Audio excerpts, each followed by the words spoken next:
My golden child brother couldn't handle that I'm more successful, so he vandalized my car out of jealousy and tried to shift the spotlight back to himself.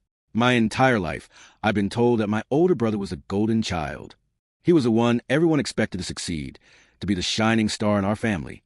I was always in his shadow, constantly hearing about his accomplishments, his talents, and his bright future. But when the tables turned and I found success of my own, something unexpected happened. He couldn't handle it. I always believed that family should support one another, but my brother was different. His jealousy wasn't something he could hide anymore. When I bought a new car, something he'd always dreamed of owning, it triggered something dark inside him. Instead of celebrating my success, he found a way to make me regret it. One day, I walked outside to find my car destroyed. It wasn't just a simple act of vandalism. It was personal. And as I stood there in shock, I realized just how far he was willing to go to shift the spotlight back to himself. What followed was something I never could have imagined. Growing up, my brother was always the center of attention. No matter what I did, it never seemed to be enough to earn the same praise. He had the looks, the charm, and the confidence that others found magnetic. I, on the other hand, was more reserved, not quite fitting into the mold my family seemed to favor. Still, I did my best, always trying to stay out of his way and find my own path. Our parents were convinced that my brother's success was inevitable. They constantly compared us, and it was clear he was the one they hoped would make something of himself. It was frustrating, to say the least, but I learned to accept it over time. Even though I felt overlooked, I never imagined that my success could cause tension between us. When I decided to pursue my career seriously, I knew it would take time and effort, but I didn't mind the long hours or the sacrifices I made. Slowly, I started to see progress. I gained confidence in my abilities, worked hard, and eventually, my efforts paid off. I landed a well-paying job, moved into a nicer apartment, and bought a new car, something I'd always wanted but never believed I could afford. It was a turning point for me. I had worked tirelessly to get to this point, and for the first time, I felt proud of what I had achieved. But when I shared the news with my family, especially my brother, I didn't expect the reaction I got. His response wasn't one of happiness or excitement for me. Instead, I saw something else in his eyes, something I had never expected from him. It was jealousy.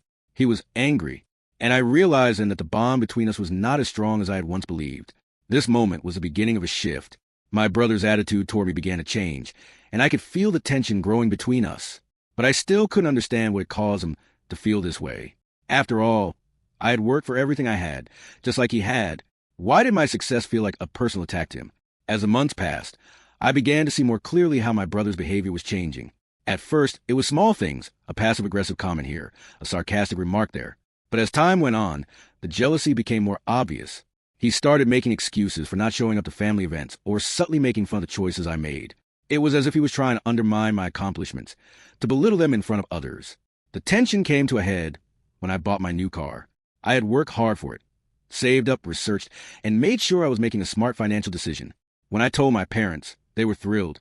My brother, however, didn't share in that excitement. He barely acknowledged the news and instead turned the conversation back to himself, talking about his own struggles and how hard it was to get ahead. I could feel it, the jealousy, the resentment. It wasn't just about the car. It was about everything. I realized that my success had put a wedge between us in a way I hadn't fully understood. My brother had always been the one everyone expected to succeed. But now, I was living proof that things didn't always go according to plan. I had carved my own path, and it made him uncomfortable. Things escalated one evening when I received a call from my friend who worked near my neighborhood. She told me she had seen my car parked in a nearby lot, with the windows smashed and the paint scratched. My heart sank. I rushed to the location, my mind racing with thoughts of who could have done such a thing. As I approached the car, it became clear that this wasn't a random act of vandalism. This was personal. The moment I saw my car, I felt like my heart had stopped. The damage was severe. The windows were shattered, the tires slashed, and deep scratches marred the paint. As I stood there, staring at the destruction, I could hardly believe it. Who would do something like this? I thought about all the possible people who could be behind it, ex-boyfriends, neighbors, anyone who might have a grudge against me. But as I looked closer, something about the damage seemed deliberate, almost too personal. The police arrived shortly after, taking my report and looking over the scene. They asked me if I had any idea who might want to cause harm, but I was at a loss. The car wasn't just damaged. It was as if someone had intentionally set out to destroy something that meant a lot to me. The only person I could think of who might be capable of such a thing was my brother. For days, I tried to push the thought out of my head. Surely it couldn't be him. But then I remembered the way he'd acted since my success. The way he had withdrawn, how the jealousy in his eyes was becoming more apparent with each passing conversation. The way he dismissed my accomplishments as if they didn't matter. But could he really go so far? Could he destroy something so important to me just because of his own feelings of inadequacy? I decided to confront him. I had to know the truth. I called him, asking him to meet up at a cafe. When he agreed, I felt a knot tighten in my stomach. I was nervous, not knowing what to expect. He had never acted like this before, and it was hard to imagine that someone I had grown up with, someone I had always trusted, could do something like this. When we sat down, I wasted no time in getting to the point. I told him about the vandalism, about my car, and how I had been trying to figure out who would do such a thing. His face remained unreadable throughout the conversation. He didn't seem surprised, but he didn't offer any kind of explanation either. I could feel the weight of his silence, and it only made me more suspicious. "You don't understand," he said finally, his voice tight. "You have everything. You always have. And it's not fair. Do you think I'm happy about the way things turned out?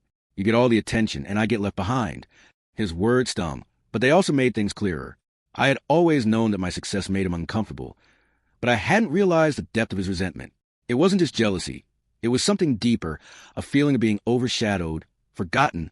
In that moment, I realized that the damage to my car wasn't just about the car. It was about everything I had that he felt he was entitled to. I pushed him further, asking if he had anything to do with the vandalism. His eyes flickered, and for the briefest second, I thought I saw guilt cross his face. But just as quickly, it was gone. He shook his head, denying everything, but there was something in his demeanor that told me the truth.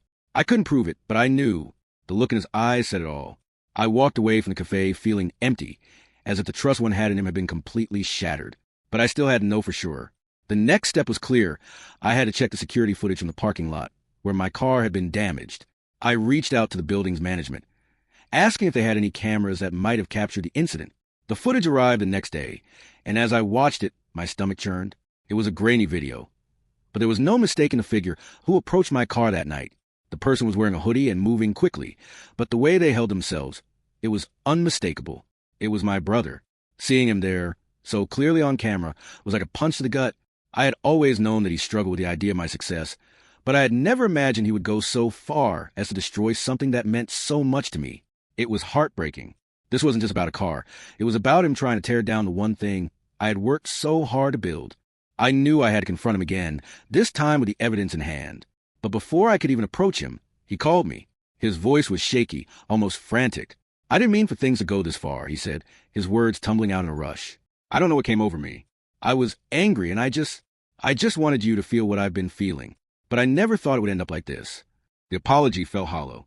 It was as if he was only sorry because he had been caught. But there was something else in his voice that made me pause. Guilt? Regret? Or was he just trying to shift the blame? I didn't know. But I could tell he wasn't truly sorry for what he had done. He was sorry because his actions had led to consequences he hadn't anticipated. I didn't know how to feel. On one hand, I was angry, devastated by what he had done. On the other hand, part of me wanted to understand what had driven him to do this. Had he really felt so threatened by my success that he would resort to such extreme measures? I spent days in a state of confusion, trying to make sense of everything. My brother had always been a golden child, the one who could do no wrong in my parents' eyes. But now, he had done something unforgivable. And as much as I wanted to fix things, I couldn't ignore the truth. He had crossed a line. After the phone call, I didn't know what to think. My brother's apology felt like a desperate attempt to cover up the mess he had created. It didn't change the fact that he had destroyed my car, something that meant a great deal to me. The more I thought about it, the more the weight of the situation settled in. This wasn't just about vandalism. It wasn't even about the car. It was about something much deeper, something that had been building for years. As the days passed, I tried to gather my thoughts and figure out what to do next. I knew I couldn't just let him off the hook. His actions had consequences, and I couldn't ignore that. But at the same time, I couldn't shake the feeling that there was more to this than I was seeing. Why had he really done it? What had driven him to such extremes? I decided to meet him again, this time with the footage of him vandalizing my car in hand. I needed to confront him face to face, to hear it from him, to get the truth out in the open. The weight of the decision hung over me, but I had to do it. I had to know. When I arrived at his apartment, he was already there, pacing nervously. He looked up when I entered, his face pale, his eyes filled with a mixture of guilt and fear. The moment I stepped inside, he spoke, his voice barely above a whisper. "I know why you're here," he said. "I've been thinking about it a lot. I don't know why I did it. I don't know why I let it get so out of hand." I didn't respond immediately. I pulled out my phone and showed him the footage. His face went white as he saw himself on the screen, moving toward my car with a look of pure intent. There was no denying it now. "I didn't want to hurt you," he continued, his voice shaky. I was just so angry. Angry that you always had everything. The attention, the career, the life I could never have. I thought if I ruined your car, I'd ruin your happiness. Maybe, then, I'd feel like I had control again. Maybe I'd feel important. Like I was more than just a shadow of my successful sister. His words stung. They weren't an apology. They were an explanation, an excuse for his actions. But what he said made it clear. He had never seen me as his equal. To him, my success had always been a threat. He had spent his life feeling inadequate, and instead of confronting those feelings, he had decided to lash out. I thought I could fix it, he admitted, looking down at his hands. I thought if I made you feel like I had it worse, you would stop rubbing your success in my face. I never meant to hurt you like this, but I didn't know how else to make you see how much it hurt, how much I hated living in your shadow. I sat there, silent for a moment, processing what he had said.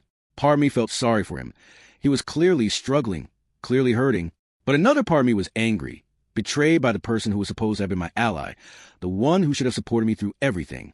I had always loved him, but now I wasn't sure I could trust him anymore. I'm not asking for your forgiveness, he continued. I just want you to understand. I've always felt like I had to compete with you, even when I didn't want to. It's been eating me up inside for so long. I thought destroying your car would make it stop. I didn't know how to respond. Could I forgive him? Could I ever trust him again after what he had done? The damage wasn't just to my car. It was to our relationship, to the bond we had once shared. I don't know if I can forgive you, I said quietly, my voice trembling. What you did isn't just about the car. It's about the betrayal, the way you've been hurting me all these years without saying a word. You've been angry with me for things I had no control over. And instead of talking to me about it, you chose to destroy something important to me. He didn't argue. He just sat there, staring at me, waiting for whatever was going to come next. I wanted to be angry, to scream at him for what he'd done, but I didn't have the energy. Instead, I felt a deep sadness, a sorrow that went beyond the vandalism. It was a realization that my brother, the person I had trusted most in the world, had been consumed by jealousy and insecurity to the point where he had hurt me. I never wanted to hurt you, he repeated, his voice breaking. I just wanted to make things right. I wanted to feel like I mattered. And in that moment, I realized something. His actions, as horrible as they were, came from a place of deep pain and insecurity. He had never been able to see his own worth without comparing himself to me. And because of that, he had chosen the most destructive path possible. But as much as I understood the reasons behind his actions, it didn't excuse them. He had crossed a line, and I wasn't sure I could ever go back to the way things were. The days after confrontation were a blur. I spent a lot of time reflecting on everything that had happened, on my brother's actions, on the years of tension that had been building between us, and on the consequences of his choices. Part of me wanted to shut him out completely, to walk away and never look back. But the other part of me, the part that had loved him all my life, wanted to fix it, to make things right again. I wasn't sure what was the right thing to do. My feelings were torn, caught between anger and pity, between betrayal and sympathy. He had made his choices, and I had to live with the fact that I couldn't change them. But what I could do was decide how to move forward. The question that lingered in my mind was, could I continue to have him in my life after everything he had done? A few weeks passed without any real communication between us. I focused on my work, on my own life, and I tried to forget the betrayal. But the images of his face, the vulnerability in his eyes as he admitted his jealousy, haunted me. I couldn't get past it. I kept thinking about his words, the way it expressed his hurt, his desperate need for validation. And yet, there was something else that lingered, something even deeper, a desire for me to take responsibility for his pain. I decided to reach out to him, not to forgive him, but to try and understand him better. I called him one evening, my hand shaking as I dialed his number. When he answered, his voice was hesitant, but there was a relief in it too. I didn't think you'd call, he said softly. I've been thinking about everything, I replied, trying to steady my emotions. I don't know if I can forgive you, but I want to understand why you did what you did. I never meant to hurt you, he said quickly. I was just so lost. I thought if I could tear you down, I would feel better about myself. But all it did was make everything worse. I see that now. There was a long silence between us. I didn't know what to say. I wanted to say something comforting, something that would make everything better. But I knew it wasn't that simple. His apology didn't erase the damage. The betrayal still stung, and the fear of trusting him again was overwhelming. I've been trying to figure out how to move forward, I said finally, my voice steady but uncertain. And I don't know what that looks like. But I can't pretend like nothing happened. I can't just let it go. I know, he said quietly. I don't expect you to. But I hope you can see that I'm not the same person I was. I've been trying to change. I didn't know if that was true. I didn't know if I could trust him, or if things would ever go back to the way they were. But something in his voice, a flicker of vulnerability, made me pause. Maybe he was trying to change. Maybe he really understood the depth of the damage he had caused. We agreed to take things slow, to rebuild our relationship one step at a time. It wasn't going to be easy, and it wasn't going to happen overnight. There was still so much hurt between us, and I didn't know if it would ever be fully healed. But what I did know was that I wasn't ready to completely cut him out of my life. I couldn't just erase him, not after everything we had been through together. I took a deep breath and let the silence stretch between us for a moment. "I need time," I said finally, "but maybe in time we can start again." "I'll be here," he replied, his voice filled with hope. "Whenever you're ready." We hung up that night, both of us uncertain about what the future would hold. But for the first time in a long time, I felt like there was a chance. Maybe it wasn't the chance I had hoped for, and maybe things would never be the same. But there was hope, and that was enough for me to hold on to. In the weeks that followed, we began to rebuild our relationship slowly. We started with small gestures, a text message here and there, a coffee share at a local cafe. I didn't rush it, and neither did he. We both knew that trust couldn't be repaired in a day, that healing was a long and painful process. But we were both committed to it in our own ways. There were moments of doubt, of course. There were times when the hurt resurfaced, when I wondered if I had made the right choice. But as we spent more time together, as I saw him try and change, try and become a better person, I began to see the brother I had once loved. The jealousy didn't disappear overnight, but began to fade, replaced by the understanding that we could both be successful in our own ways. In the end, our relationship wasn't perfect.